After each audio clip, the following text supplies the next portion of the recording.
2025年8月1日、第72回福井フェニックス花火が開催されました。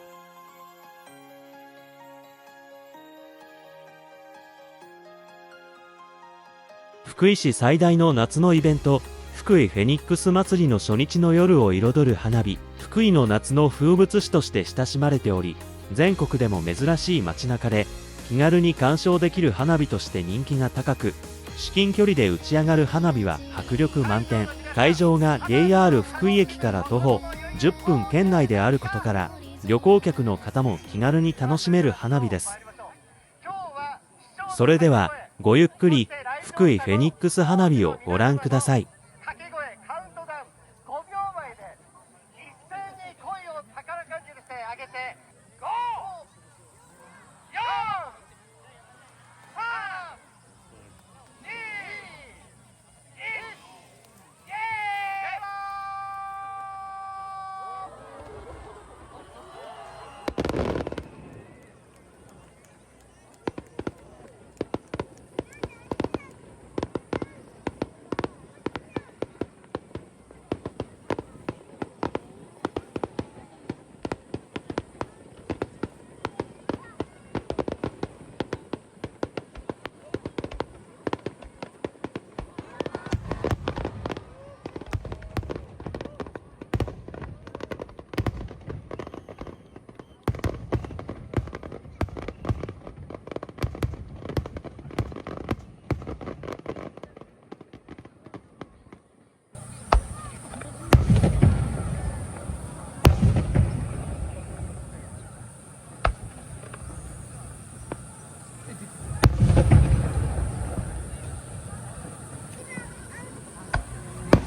を呼ぶ光、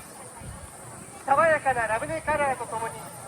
福井の夜空に大輪の花火が打ち上がります。